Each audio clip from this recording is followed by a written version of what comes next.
नमस्कार। बेबाक लाइव बिहार, झारखंड और इंडियन पोस्ट के संयुक्त रूप से हमने आपको पहले बताया था कि 39 साल के मेरे लंबे पत्रकारिता के जीवन में मैंने जितने मुख्यमंत्रियों को देखा उनके बारे में मैं बारी बारी से आपको एक एपिसोड दूंगा। एक एपिसोड में एक मुख्यमंत्री होंगे। अगर कहीं लंबा हुआ तो वो 2 एपिसोड भी हो सकता है।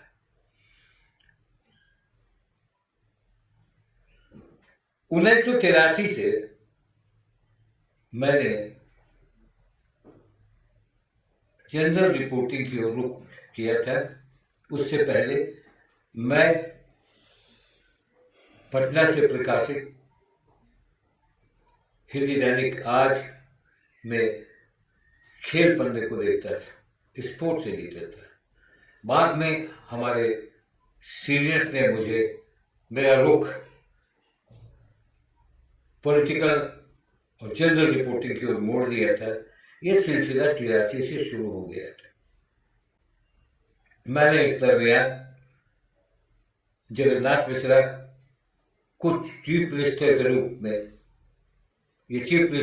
में चंद्रशेखर सिंह, विंदेश्वरी दुबे, भगवत झा आजाद, सत्येंद्र नारायण सिन्हा, लालू प्रसाद, राबड़ी देवी और लगातार नीतीश कुमार। यानी नीतीश कुमार जब से मुख्यमंत्री हुए हैं तब से वो रिकॉर्ड पे पिन फंसा हुआ है। वो पिन को कोई क्रॉस नहीं कर पा रहा है। तो सभी के साथ मेरा एक संबंध रहा और जगन्नाथ मिश्रा के साथ उनके मुख्यमंत्री काल में एक बार जो 80 में वो सीएम हुए तो बहुत करीब से तो उन्हें मुख्यमंत्री के कार्यशैली को मैंने नहीं देखा, समझा, जाना, पढ़ा। मगर बाद में जब वो एक कांग्रेस के नेता के रूप में कभी विरोधी पक्ष रखना, कभी अपने वर्चस्व को बनाने के लिए रखना, ये सारी बातों का जिक्र मैं करूंगा। उसके बाद दूसरे एपिसोड में मैं उनके बाद जो मुख्यमंत्री हुए चंद्रशेखर सिंह को करूंगा। उसके बाद पारी पारी से मैं आपको बताऊंगा कि मैंने क्या पाया उनके। मैंने पहले भी आपको एक वीडियो में बताया था कि मैं आपको उन लोगों के बारे में बताऊंगा। क्योंकि देखिए, जगन्नाथ मिश्रा बिहार की पॉलिटिक्स में एक शख्सियत रहे और बहुत सारे किस्से मैंने सुने उनके बारे में। देखने का जो मौका लगा वो भी मैं बताऊंगा। उनकी कार्यशैली, उनका बिहेवियर, उनका जो एडमिनिस्ट्रेशन, ये मैं बताऊंगा। इतना तो मैंने उन्हें करीब से देखा। मगर बाद में जब मैंने उन्हें बहुत करीब से देखा, जब मैं पूरे रूप से पॉलिटिकल ये पे आ गया, तो हमारी उनसे लगातार मुलाकात होती रही। और उनका घर 2 नंबर सर्कुलर रोड में हम लोग आया जाया करने लगे। उस समय वो मुख्यमंत्री नहीं थे। तो जगन्नाथ मिश्रा, पहली बात लोग कहते हैं, देखिए बहुत सारी कहानियां हैं उनके बारे में, मैं कहानियों पर भी जाऊंगा। मगर उनके साथ कौन कौन हमेशा रहते थे वो भी मैं आपको बताऊंगा कि कैसे वो मुख्यमंत्री बन गए थे और क्या था उनके ये में। ये सारी चीजों की जानकारी मैं आपको दूंगा। तो हम शुरू करते हैं कि जगन्नाथ मिश्रा के बारे में जो चर्चाएं होती थी, अच्छी चर्चाएं भी होती थी और बहुत सारी ऐसी चर्चाएं होती, जैसे जगन्नाथ मिश्रा के बारे में जो नेगेटिव चर्चा होती थी कि उन्होंने गांधी मैदान को गिरवी रख दिया था। दूसरी बात आती है कि लोग कहते थे कि अपने भाई की मौत का उन्हें पुरस्कार मिला था और वो उसके बाद मुख्यमंत्री बन गए थे। उनके भाई की मौत के बाद ललित नारायण मिश्रा का जो बम ब्लास्ट हुआ था उसमें जो मौत हुई थी, उसके बाद 75 में इन्हें मुख्यमंत्री बना दिया गया था। ये चर्चा होती थी। उस समय हम लोग पढ़ा करते थे। उस समय समाचार माध्यम आज की तरह नहीं था, जो आज की तरह कोई बात छिप नहीं सकती थी। पहले कुछ चंद अखबार हुआ करते थे जिसमें खबरें आती थी, बहुत लंबी खबरें फिर होती थी, मगर उतनी लंबी नहीं होती थी, बहुत खबरों को इग्नोर भी किया जाता था, ऐसा भी वो वक्त था। तो कहते हैं लोग कि ललित बाबू अगर धमाके में नहीं मारे जाते तो जगन्नाथ मिश्रा कैसे सीएम होते, ये चर्चा होती थी। और जगन्नाथ मिश्रा के बारे में ये भी चर्चा होती थी, जो जिन्होंने कांग्रेस में जो आज जो उनका वोट बैंक खिसका, तो उस समय मौलाना मिश्रा के नाम से ये जाने जाते थे।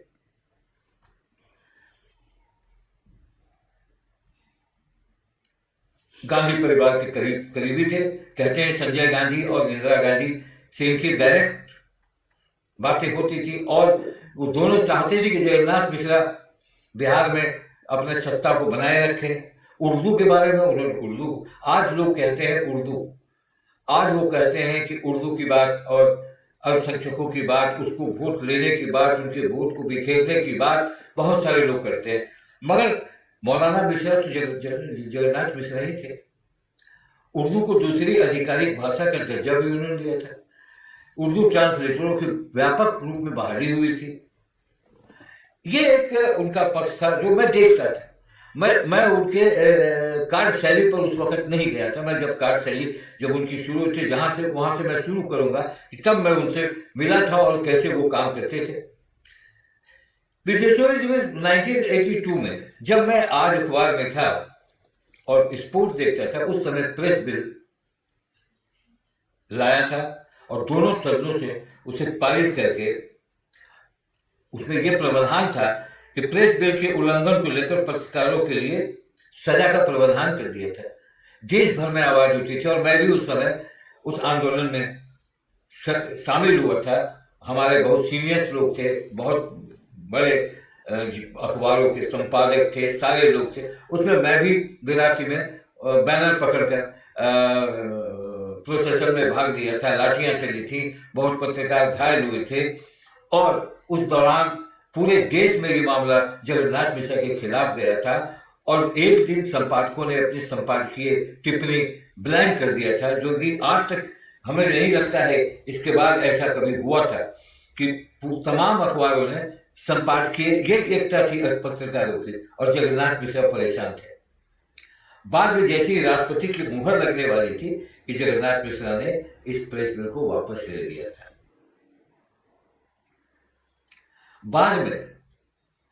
बाद में जगन्नाथ मिश्रा के बारे में तरह तरह की कहानियां थी और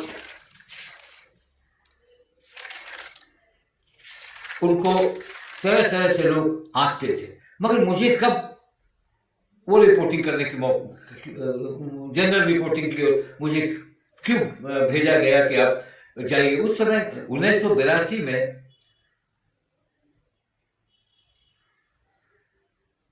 बॉबी मर्डर केस हुआ था। उससे पहले भी एक कहानी सुनता था कि यूपी और बिहार के बॉर्डर के आसपास के एक गांव में तांत्रिक मठ में, एक तांत्रिक के मठ में 108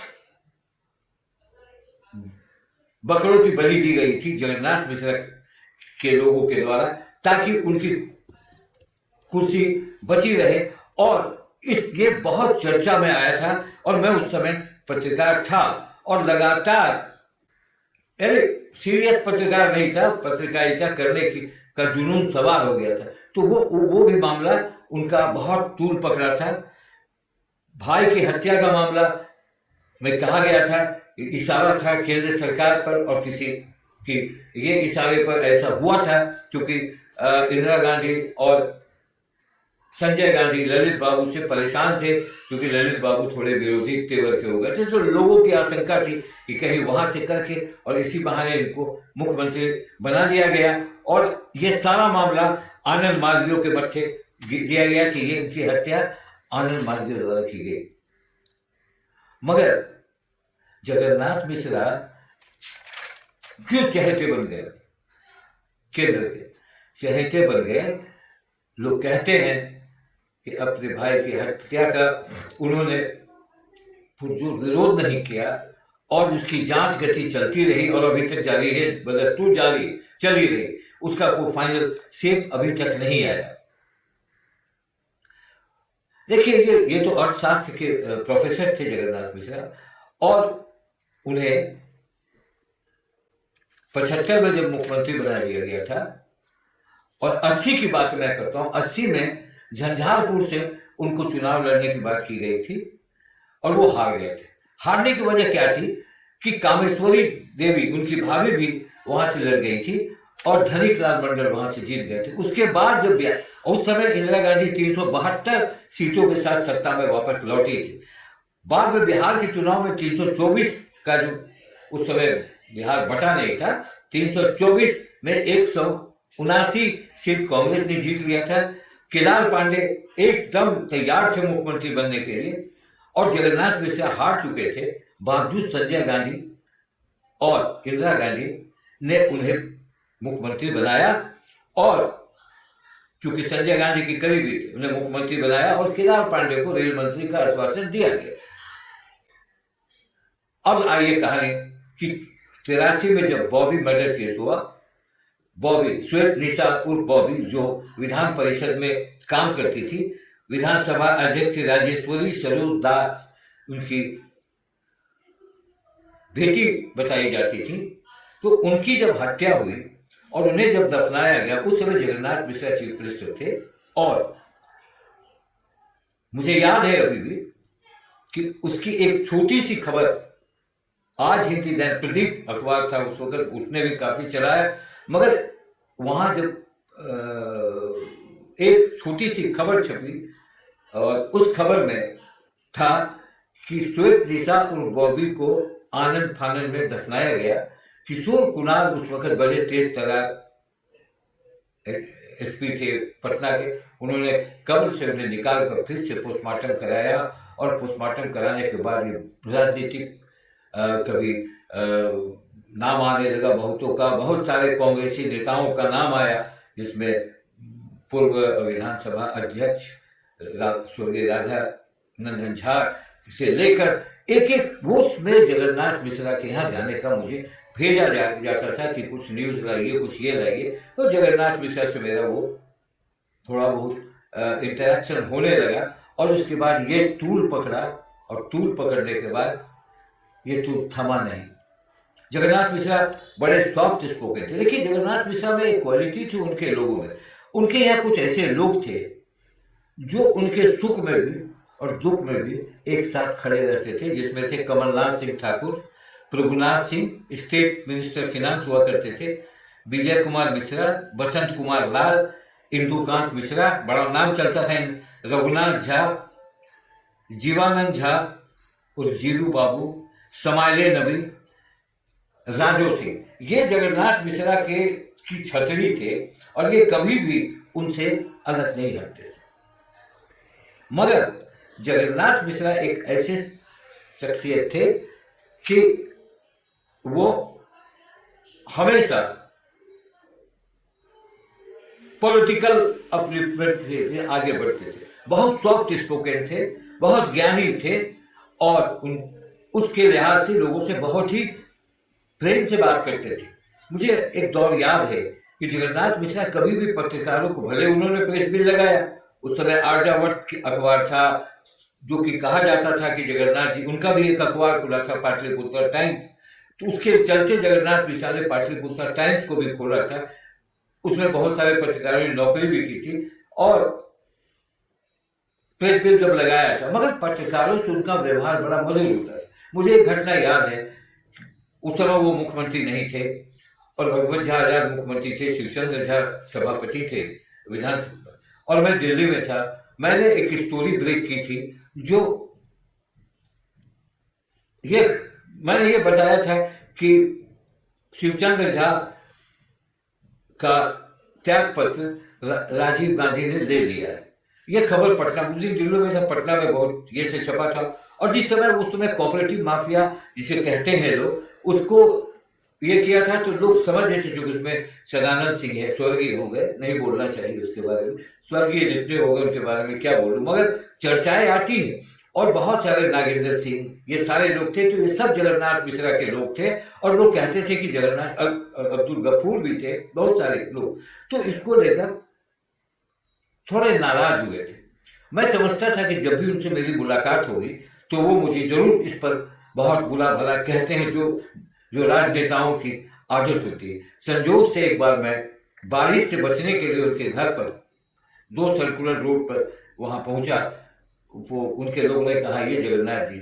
मैं बड़ा सहमा हुआ गया और जगन्नाथ जी ने ऐसी बात की, कैसे हैं दीपक जी, क्या हाल चाल है, और उसको लगा ही नहीं कि मैं उनके खिलाफ। तो वो, और उन्होंने बड़ा ही अच्छा वेलकम किया और कहा कि आइए और आना चाहिए, आपको आते नहीं। तो जगन्नाथ मिश्रा पत्रकारों के बीच पॉपुलर थे, ऐसा नहीं था कि पॉपुलर नहीं थे। तो ये सारी बातें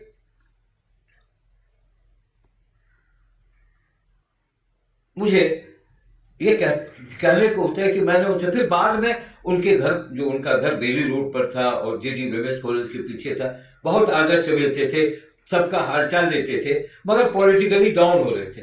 क्योंकि जगन्नाथ मिश्रा एक स्तंभ हो गए थे कांग्रेस के, और कभी कभी जब वो सत्ता में नहीं रहते थे तो वो अपने ही सरकार के खिलाफ बयान भी देने लगे, और उस समय लगा कि अब वो विरोधी हो गए। जगन्नाथ जी सरकार पर घेरने कहा करते थे कि राज्य को जितना पैसा मिलना चाहिए उतना पैसा नहीं मिल रहा। बिहार के मुद्दे पर घेरने लगे, केंद्र सरकार उनकी ही सरकार थी। अच्छा, उनके पार्टी के खिलाफ देखिए, उनके बहुत से, चूंकि कोई भी मुख्यमंत्री आता था तो जगन्नाथ जी से पहले सत्ता था, फिर दूर हो जाता था। चाहे वो बिंदेश्वरी दुबे, जगन्नाथ जी और बिंदेश्वरी दुबे की लड़ाई जब जाहिर हुई, जगन्नाथ जी चंद्रशेखर सिंह की लड़ाई जब जाहिर हुई, जगन्नाथ जी भगवत झा आजाद की लड़ाई केसरी जी के साथ जब जाहिर हुई, तो जितने मुख्यमंत्री आते गए उनसे उनकी अदावत होती गई। मगर जगन्नाथ मिश्रा, जब 89 में भागलपुर का दंगा हुआ, सत्येंद्र बाबू से उनकी नहीं पटी। सत्येंद्र बाबू भी कुछ दिन के लिए मुख्यमंत्री थे, उनकी भी नहीं पटी। और जब 89 में भागलपुर का दंगा हुआ तो फिर चूंकि उनको मौलाना मिश्रा कहा जाता था, उस और उर्दू के लिए उन्होंने बहुत काम किया था, तो कांग्रेस ने, पार्टी ने समझा कि जगन्नाथ जी को बना देने से ये मामला थोड़ा पैचअप होगा, जो हो न सका। तो जगन्नाथ जी का एक ऐसा विधानसभा में भी उनकी जो उपस्थिति होती थी विरोधी दल के नेता के रूप में या कांग्रेस के रूप में, उसकी चर्चा अगले इशू में करूंगा। आज बस इतना ही, चूंकि जगन्नाथ जी का ये मैंने शुरुआती ये किया, और फिर क्या क्या था वो मैं अगले एपिसोड में रविवार को ही आपको बताऊंगा।